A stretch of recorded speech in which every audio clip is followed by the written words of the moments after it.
Hi friends, welcome back to my channel.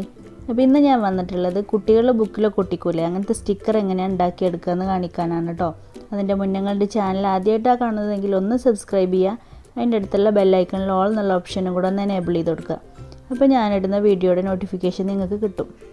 Sticker ഉണ്ടാക്കിയെടുക്കാൻ വേണ്ടിയിട്ട് നമുക്ക് ആദ്യം വേണ്ടത് ട്രാൻസ്പാരൻ്റ് ആയിട്ടുള്ള ഒരു ഇൻസുലേഷൻ ടൈപ്പ് വേണം. നമുക്ക് വേണ്ടത് നല്ലൊരു പിക്ചറാണ്. അപ്പോൾ നമുക്കത് പഴയ ബുക്സുകളെന്നോ സ്റ്റോറി ബുക്കെന്നോ അല്ലെങ്കിൽ കാർട്ടൂൺ ക്യാരക്ടേഴ്സിനൊക്കെ പ്രിൻ്റ് എടുത്തിട്ട് കട്ട് ചെയ്തെടുക്കുക. അങ്ങനെ എന്തെങ്കിലും നല്ലൊരു പിക്ചർ എടുക്കുക. എന്നിട്ട് അതിനെ അത്യാവശ്യം ബോർഡർ ആക്കിയിട്ട് ഒരു ചെറിയൊരു വീതിയിൽ കട്ട് ചെയ്തെടുക്കുക. ഇപ്പോൾ ഞാനിപ്പോൾ ഇവിടെ ഈ ബാഗിൻ്റെ ഷേപ്പിൽ തന്നെ കട്ട് ചെയ്തെടുക്കുകയാണ്. നിങ്ങൾക്ക് ഇനി റൗണ്ട് ഷേപ്പിലാണ് കട്ട് ചെയ്തെടുക്കേണ്ടത് വെച്ചാൽ അങ്ങനെയും കട്ട് ചെയ്തെടുക്കുക.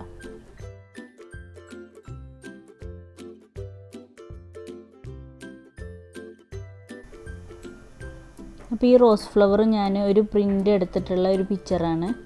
അപ്പോൾ അതും ഞാനിങ്ങനെ കട്ട് ചെയ്തെടുക്കുകയാണ്. അപ്പോൾ ഇതിൽ കട്ട് ചെയ്യുമ്പോൾ നിങ്ങൾക്ക് കാണുമ്പോൾ ശരിക്കും മനസ്സിലാവുന്നുണ്ടാവും. കുറച്ച് ഒരു സ്പേസ് ഇട്ടിട്ടാണ് കട്ട് ചെയ്തെടുക്കുന്നത്. ഒരു സ്റ്റിക്കറിൻ്റെ എഫക്റ്റ് കിട്ടാൻ വേണ്ടിയിട്ടാണ് കേട്ടോ അങ്ങനെ കട്ട് ചെയ്തെടുക്കുന്നത്.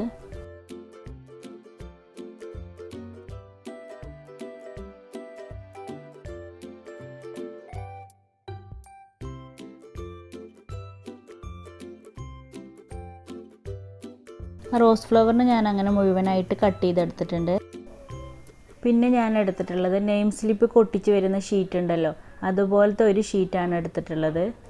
അതിൽ ഫസ്റ്റ് ട്രാൻസ്പാരൻ്റ് ആയിട്ടുള്ള ആ ഒരു ടേപ്പ് ഒട്ടിച്ച് കൊടുക്കുക. എന്നിട്ട് അതിൻ്റെ മുകളിൽ ഏത് പിക്ചറാണോ അത് വെച്ച് കൊടുക്കുക. എന്നിട്ട് വീണ്ടും അതിൻ്റെ മുകളിൽ ട്രാൻസ്പാരൻ്റ് ആയിട്ടുള്ള ആ ടേപ്പ് ഒരു പീസും കൂടെ ഒട്ടിച്ച് കൊടുക്കുക. ഇവിടെ എൻ്റെ ആ പിക്ചർ കുറച്ച് വലുതായിരുന്നു. അപ്പോൾ ടൈപ്പാണെങ്കിൽ ആ പിക്ചറിനേക്കാളും കുറച്ച് സൈസ് കുറവായിരുന്നു. അപ്പോൾ ഞാൻ 2 ലെയറായിട്ട് ഒട്ടിച്ച് കൊടുത്തിട്ടുണ്ട്. ബാഗിനാണെങ്കിൽ ഒരു പീസ് തന്നെ ഒട്ടിച്ച് കൊടുത്താൽ മതി. എന്നിട്ട് അത് ഇങ്ങനെ കട്ട് ചെയ്തെടുക്കുക. കട്ട് ചെയ്തെടുക്കുമ്പോഴും കുറച്ച് ഗ്യാപ്പ് ഇട്ടിട്ട് വേണം കട്ട് ചെയ്തെടുക്കാൻ. നേരത്തെ നമ്മുടെ പിക്ചറിന് കുറച്ച് ഗ്യാപ്പ് ഇട്ടിരുന്നു. അപ്പോൾ അതിനേക്കാളും കുറച്ചുകൂടെ ഗ്യാപ്പ് ഇട്ടിട്ട് വേണം കട്ട് ചെയ്തെടുക്കാൻ. ഈ നെയിം സ്ലിപ്പിൻ്റെ ഷീറ്റിന് പകരം നിങ്ങളടുത്ത് അഡീസീവ് വിനൈൽ ഷീറ്റ് ഉണ്ടെന്നുണ്ടെങ്കിൽ നിങ്ങൾക്ക് ഉപയോഗിക്കാം കേട്ടോ. അപ്പം നമുക്ക് ഒരു പിക്ചർ വെച്ചിട്ട് അതിൻ്റെ മുകളിൽ ട്രാൻസ്പാരൻ്റ് ടേപ്പ് ഒട്ടിച്ചു കൊടുത്താൽ മതി.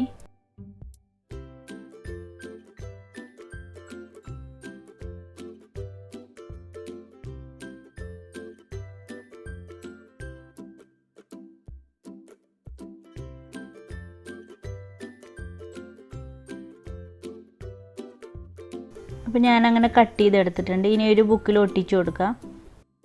നെയിം സ്ലിപ്പിൻ്റെ ആ ഷീറ്റിൽ ഒട്ടിച്ചെടുത്തത് കൊണ്ട് തന്നെ നമുക്ക് ഇതിൻ്റെ ബാക്ക് സൈഡും പെട്ടെന്ന് റിമൂവ് ചെയ്തെടുക്കാൻ പറ്റും. ഇപ്പോൾ ഇത് കണ്ടാൽ നമ്മൾ കടയിൽ നിന്ന് വാങ്ങിക്കുന്ന അതുപോലെ തന്നെ സ്റ്റിക്കറായിട്ട് കിട്ടിയിട്ടുണ്ട്. അപ്പോൾ നമുക്ക് കുട്ടികൾക്ക് ഇഷ്ടപ്പെട്ട കാർട്ടൂൺ ക്യാരക്ടേഴ്സൊക്കെ ഇങ്ങനെ കട്ട് ചെയ്തെടുത്ത് സ്റ്റിക്കറാക്കി ഒട്ടിച്ച് കൊടുക്കാൻ പറ്റും. നെയിം സ്ലിപ്പിൻ്റെ ആ ഷീറ്റ് ഇല്ലെങ്കിൽ നമുക്ക് എങ്ങനെ ഉണ്ടാക്കിയെടുക്കാമെന്നും കൂടെ ഞാൻ കാണിക്കാം. അപ്പോൾ ഞാൻ അതിനെടുത്തിട്ടുള്ളത് ട്രാൻസ്പാരൻ്റ് ആയിട്ടുള്ള കുറച്ച് കട്ടിയുള്ള ഒരു കവറാണ്. അതിലും നമ്മൾ ഫസ്റ്റ് ചെയ്ത പോലെ തന്നെ ഫസ്റ്റ് ഒരു ട്രാൻസ്പാരൻ്റ് ടേപ്പ് ഒട്ടിച്ചു കൊടുക്കുക. എന്നിട്ട് പിക്ചർ വെക്കുക. വീണ്ടും ഒരു ട്രാൻസ്പാരൻ്റ് ടേപ്പ് ഒട്ടിച്ചു കൊടുക്കുക. എന്നിട്ട് കട്ട് ചെയ്തെടുക്കുക.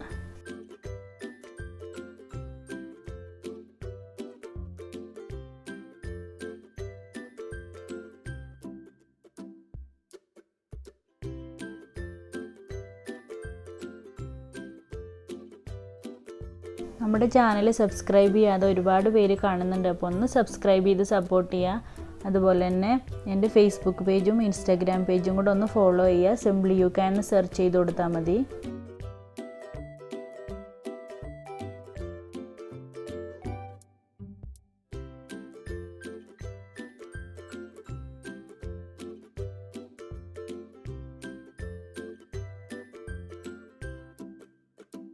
ഫസ്റ്റത്തേനെ അപേക്ഷിച്ച് പക്ഷേ ഇതിൻ്റെ ബാക്ക് സൈഡ് റിമൂവ് ചെയ്യാൻ വേണ്ടിയിട്ട് കുറച്ച് ബുദ്ധിമുട്ടായിരുന്നു. പക്ഷേ എന്നാലും അതേപോലെ തന്നെ നമുക്ക് സ്റ്റിക്കറായിട്ട് കിട്ടിയിട്ടുണ്ട്. ഇതുപോലെ തന്നെ നമുക്ക് ബട്ടർ പേപ്പറിൽ വേണമെങ്കിലും ചെയ്തെടുക്കാം കേട്ടോ. അപ്പോൾ അതും കൂടെ ഒന്ന് കാണിക്കാം. അപ്പോൾ നിങ്ങൾക്ക് ഈ വീഡിയോ ഇഷ്ടമായിട്ടുണ്ടെന്നുണ്ടെങ്കിൽ ഒന്ന് ലൈക്ക് ചെയ്യുക. അതുപോലെ നിങ്ങൾക്ക് ഇഷ്ടമായോ അല്ലേ, ഏത് രീതിയിലുള്ള വീഡിയോസ് കാണാനാണ് നിങ്ങൾക്ക് ഇഷ്ടം എന്നൊക്കെ ഒന്ന് കമൻറ്റ് ചെയ്യുക. നിങ്ങളുടെ സപ്പോർട്ട് ഉണ്ടെങ്കിൽ എനിക്ക് ഇനിയും മുന്നോട്ട് പോകാൻ പറ്റുള്ളൂ. അതുപോലെ തന്നെ ഇപ്പോൾ ഫ്രണ്ട്സുകൾക്കും ഫാമിലി റിലേറ്റീവ്സിനൊക്കെ ഒന്ന് ഷെയർ ചെയ്ത് കൊടുക്കുക. സബ്സ്ക്രൈബ് ചെയ്യാതെ കാണുന്ന ആളുകളാണെങ്കിൽ ഒന്ന് സബ്സ്ക്രൈബ് ചെയ്ത് സപ്പോർട്ട് ചെയ്യണേ. നിങ്ങൾ ട്രൈ ചെയ്യുന്ന പിക്ചേഴ്സൊക്കെ എനിക്ക് വാട്സപ്പ് വഴി സെൻഡ് ചെയ്ത് തന്നാൽ മതി. വാട്സപ്പ് നമ്പർ ഞാൻ കമൻറ്റ് ബോക്സിൽ പിൻ ചെയ്ത് കൊടുക്കുക, ഡിസ്ക്രിപ്ഷൻ ബോക്സിലും കൊടുക്കുക. പിന്നെ ഇതുപോലെ തന്നെ ഞാൻ ഒരുപാട് ബോട്ടിൽ ആർട്ടും ക്രാഫ്റ്റുകളൊക്കെ ചെയ്തിട്ടുണ്ട്. അപ്പോൾ അതൊക്കെ ഒന്ന് കണ്ടു നോക്കൂ. നിങ്ങൾക്ക് ഇഷ്ടമായിട്ട് ട്രൈ ചെയ്ത് പിക്ചേഴ്സ് എനിക്ക് അയച്ചു തന്നാൽ ഞാൻ നെക്സ്റ്റ് വീഡിയോയിലൊക്കെ ആയിട്ട് ഉൾപ്പെടുത്താം. നമ്മുടെ ചാനലിൽ വീഡിയോ അപ്ലോഡ് ചെയ്യാറുള്ളത് ആഴ്ചയിൽ 3 ദിവസമാണ്. Tuesday, Thursday, Saturday. Indian time 4 PM, UAE time 2:30 ആണ്.